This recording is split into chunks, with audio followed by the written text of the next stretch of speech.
कि अगर आज आप खुली सांस ले रहे हैं, अगर आज आप पंचप्राण आप अमृतकाल जो है यहाँ पे उसका सबक दे रहे हैं, तो उसका सारा क्रेडिट जो है इंडियन आर्मी को जाता है। उन्होंने 13 अप्रैल 1948 के रोज राजौरी को उनके चुंगल से आजाद कराया और आप आजादी की सांस ले रहे हैं। उनको भी याद करने की जरूरत है।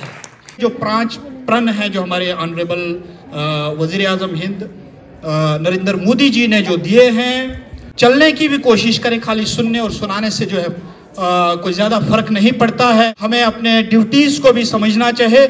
जहाँ पे हम अपने राइट्स की बात करते हैं, वहाँ पे हमें अपने ड्यूटीज़ की बात भी करनी चाहिए। आपके राजौरी में एक नदी बहती है, उस नदी का नाम मुनव्वर तवी है, और उस मुनव्वर तवी को हमने पॉल्यूट कर रखा है, जिससे हमारी आबी ज़िंदगी मुकम्मल तौर पर ख़त्म हो रही है। करने के लिए हमने इसमें प्लास्टिक फेंका है, हमने इसमें गंद फेंका है, हमने इसमें कूड़ा करकट फेंका है। हमें इस पर सोचने की ज़रूरत है, क्योंकि हम इंसान हैं और इंसान को न सिर्फ इंसानों का सोचना चाहिए, बल्कि हमारे आसपास जो जानवर हैं, हमारे आसपास जो चरिंदे हैं, परिंदे हैं, हमें उनके बारे में भी सोचना। और जो हम कूसते हैं आमतौर पर दूसरों को, उस कूसने को छोड़कर हमें खुद अपना चिराग जलाना पड़ेगा कि ख्वाहिश से नहीं गिरते फल झोली में, वक्त की शाख को मेरे दोस्त हिलाना होगा, और कुछ नहीं होगा अंधेरे को बुरा कहने से। जितना मर्जी को हो, अंधेरे को बुरा कुछ नहीं होगा, कुछ नहीं होगा अंधेरे को बुरा कहने से।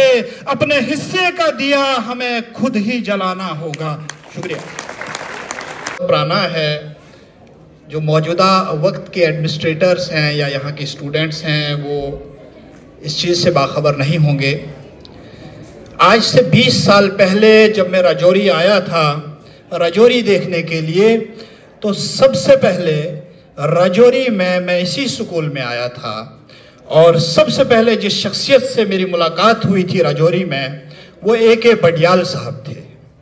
और उसके बाद मेरा सिलसिला जो है यहाँ आने जाने का जारी रहा। बडियाल साहब से अक्सर मैं मिलता रहता था। एक बहुत बड़ी शख्सियत, एक बाशऊर शख्सियत, बाइखलाक शख्सियत, बाकिरदार शख्सियत, एक बहुत बड़े मुफक्किर, एक बहुत बड़े मुअल्लिम, एक बहुत बड़े मुसन्निफ थे।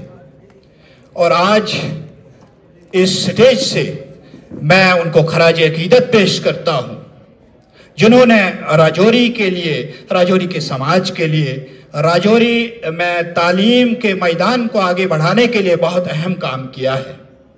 तो मैं समझता हूँ कि उनको खराज अकीदत पेश करते हुए हम आगे चलें।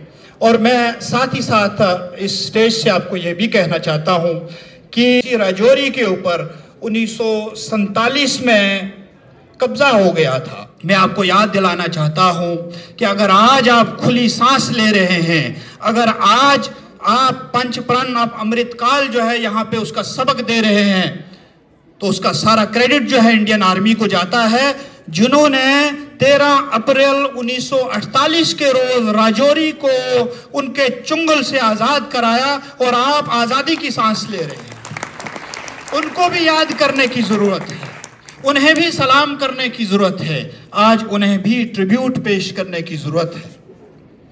मैं इस मौके पर जो प्रोग्राम आज मुनक्किद हुआ है पंचप्राण ऑफ अमृतकाल के हवाले से युवा संवाद है, और नेहरू युवा केंद्र राजौरी को मुबारकबाद देना चाहता हूं, जो इसके स्पॉन्सर हैं। नेशनल प्रोग्रेसिव यूथ ऑर्गेनाइजेशंस को मैं मुबारकबाद पेश करूंगा, निधि मैडम को, विक्रांत जी को, सोनम जी को, और जितने इसके साथ जुड़े लोग हैं सभी को बहुत बहुत मुबारकबाद है कि इस तरह का प्रोग्राम जो है आपने यहाँ पे मुनक्किद किया है।